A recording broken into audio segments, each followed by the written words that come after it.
Tahukah Anda, ulama ini pernah membelokkan aliran sungai demi dakwah, menghancurkan patung-patung, melawan pendeta-pendeta sakti, bahkan menyabung anak ayam bertarung. Tapi, di akhir hidupnya, ia justru menaklukkan hati manusia dengan tembang, wayangan, kenduri, dan kelembutan jiwa. Inilah kisah luar biasa Sunan Bonang yang sangat inspiratif. Assalamualaikum warahmatullahi wabarakatuh. Inilah kisah para wali Allah, orang-orang yang hidupnya penuh keberkahan dan keteladanan. Jejak para aulia, pelita abadi di tengah gelapnya dunia. Sunan Bonang adalah putra Sunan Ampel dari pernikahan dengan Nyai Ageng Manila, putri Arya Teja, Bupati Tuban. Sunan Bonang dikenal sebagai tokoh wali songo yang ulung dalam berdakwah dan menguasai ilmu fikih, usuluddin, tasawuf, seni, sastra, arsitektur, dan juga mendapatkan banyak karomah kewalian sebagaimana wali-wali yang lain. Dakwah awal dilakukan Sunan Bonang di daerah Kediri yang menjadi pusat ajaran Bhairawa Tantra. Dengan membangun masjid di Singkal yang terletak di sebelah barat Kediri, Sunan Bonang mengembangkan dakwah Islam di pedalaman yang masyarakatnya masih menganut ajaran Tantrayana. Setelah meninggalkan Kediri, Sunan Bonang berdakwah di Lasem. Sunan Bonang dikenal mengajarkan Islam melalui wayang, tasawuf, tembang, dan sastra sufistik. Karya sastra sufistik yang digubah Sunan Bonang dikenal dengan nama Suluk Wujil. Sejarah kelahiran Sunan Bonang. Pada tahun 1465 Masehi, di sebuah desa kecil di Lasem, wilayah Majapahit yang kala itu masih berjaya meski mulai goyah, lahirlah seorang bayi yang diberi nama Raden Makhdum Ibrahim. Ia adalah putra dari Sunan Ampel, seorang ulama besar di masanya yang menjadi salah satu pelopor penyebaran Islam di Jawa, dan Nyai Ageng Manila, putri Arya Teja, Bupati Tuban yang terhormat. Keluarga ini bukan sembarang keluarga. Mereka adalah perpaduan antara darah bangsawan Jawa dan garis keturunan ulama yang saleh, sebuah pondasi yang kelak membentuk karakter luar biasa Sunan Bonang. Sunan Bonang adalah putra keempat Sunan Ampel.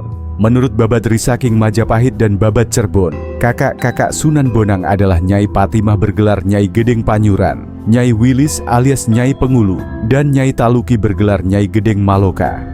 Adik Sunan Bonang adalah Raden Qasim, yang kelak menjadi anggota Wali Songo dan dikenal dengan sebutan Sunan Derajat.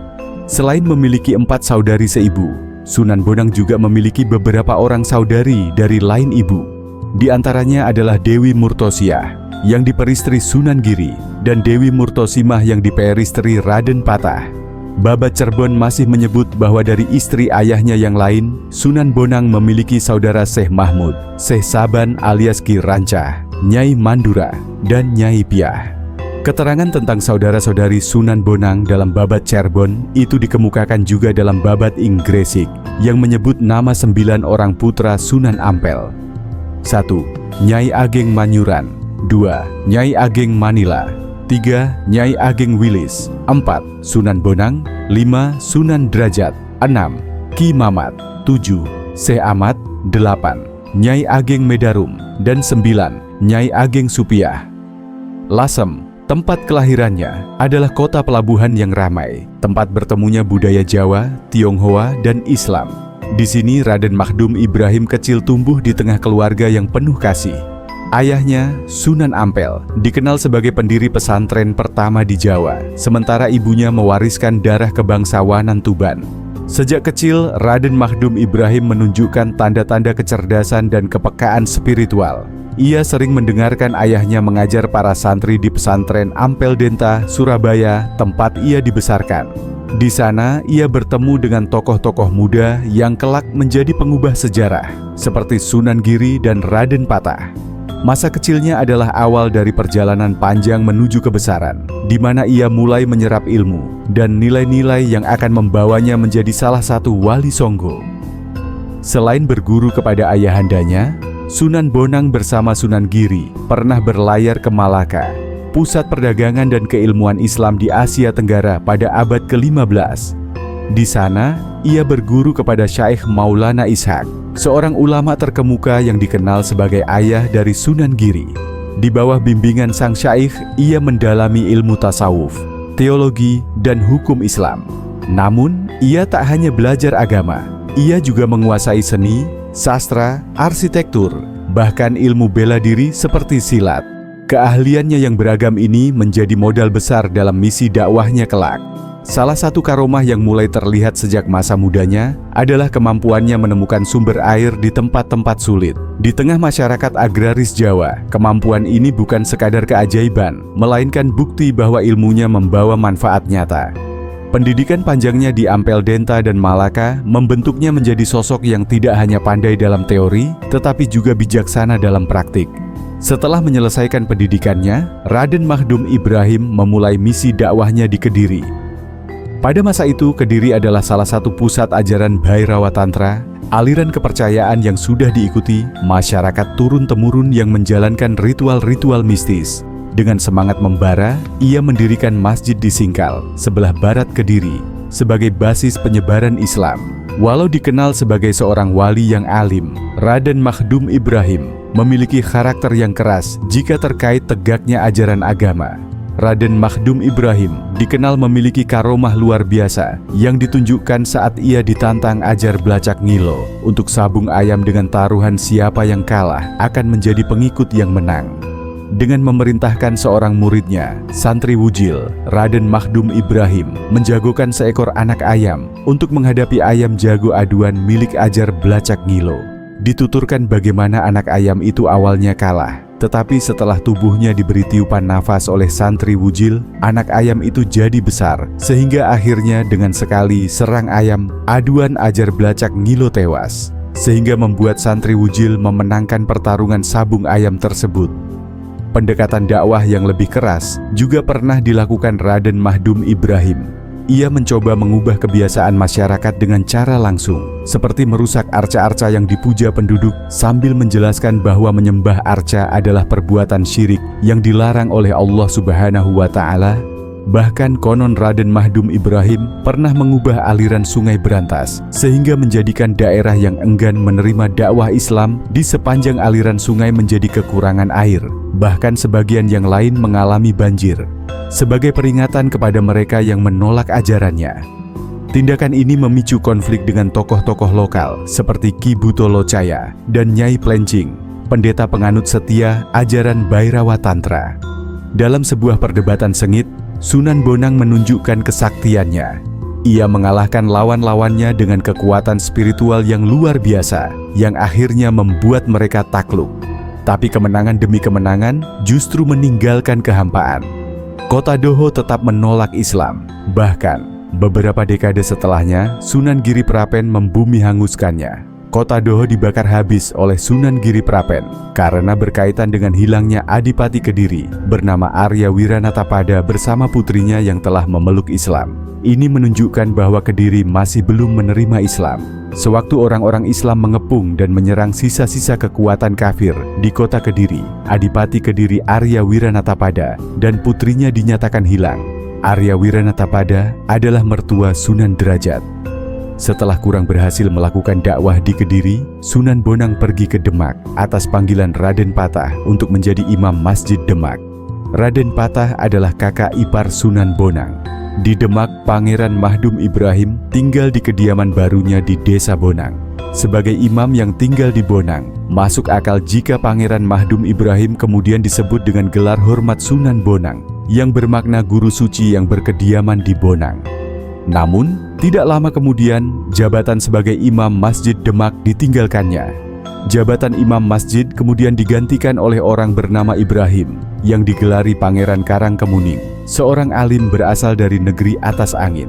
Pangeran Karangkemuning ini dikisahkan menikah dengan Nyai Gede Pancuran, saudari Sunan Bonang.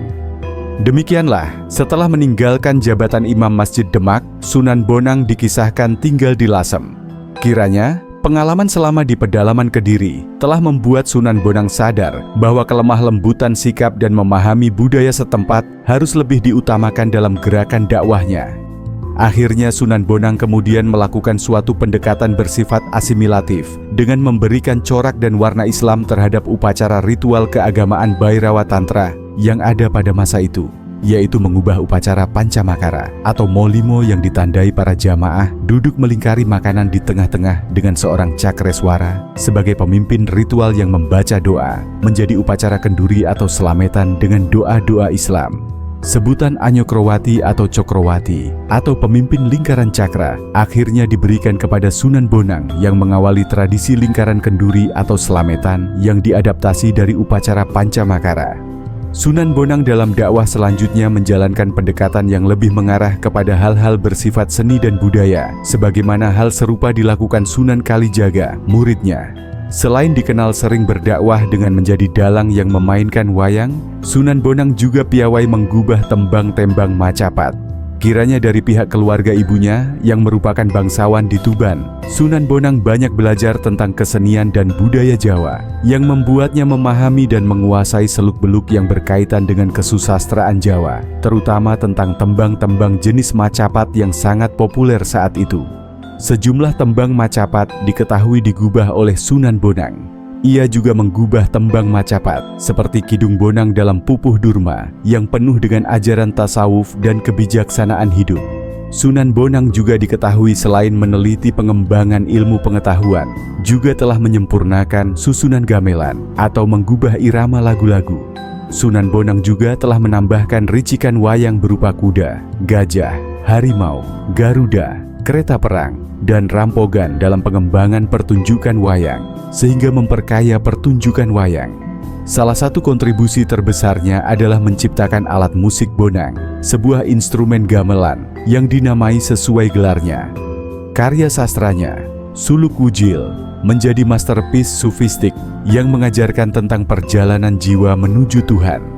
Sunan Bonang benar-benar seorang penyebar dakwah Islam yang ulet dan gigih, yang selalu mampu memanfaatkan peluang untuk mengajak orang seorang menjadi muslim. Serat Kandaning Ringgit Purwa menuturkan, bagaimana Sunan Bonang yang menempatkan Ki Pandan Arang di Pulau Tirang untuk mengembangkan Islam telah menjadi sebab bagi masuk Islamnya sejumlah penduduk, terutama para ajar atau pendeta di pulau tersebut. Bahkan, sewaktu Batara Katong, putra Prabu Brawijaya V yang pernah berjanji akan memeluk Islam jika ayahnya sudah meninggal, janjinya ditagih oleh Sunan Bonang lewat seorang utusannya. Sewaktu kabar mangkatnya Prabu Brawijaya tersebar luas dan Batara Katong belum memenuhi janji. Namun, sebelum bertemu murid Sunan Bonang, Batara Katong dikisahkan pergi ke Pulau Tirang dan memeluk Islam di bawah bimbingan Ki Pandan Arang. Sunan Bonang wafat tahun 1525 pada usia 63 tahun dan dimakamkan di Tuban. Menurut catatan Sajarah Dalem, dikisahkan selama hidup Sunan Bonang tidak menikah atau membujang sampai wafatnya. Penjelasan ini sama dengan Carita Lasem yang menggambarkan Sunan Bonang sejak tinggal di Lasem sampai tinggal di Tuban tidak memiliki seorang istri. Dalam babat Tanah Jawi pun tidak disebut adanya istri dan putra dari Sunan Bonang. Sunan Bonang adalah sosok yang melampaui zamannya. Ia mengajarkan bahwa agama dan budaya bisa bersatu dalam harmoni, menciptakan perubahan tanpa kehancuran. Dengan kebijaksanaan, seni, dan kelembutan, ia menanamkan Islam di hati masyarakat Jawa, meninggalkan warisan yang tetap bersinar hingga kini. Kisahnya adalah cermin bagi kita semua. Bagaimana kebaikan, kreativitas, dan kesabaran bisa mengubah dunia. Melalui perjalanan hidupnya, Sunan Bonang mengajak kita untuk tidak hanya mengenal budaya dan sejarah, tetapi juga belajar darinya, menapaki jejak kebajikan yang ia tinggalkan. Wallahu a'lam bishawab. Wassalamualaikum warahmatullahi wabarakatuh.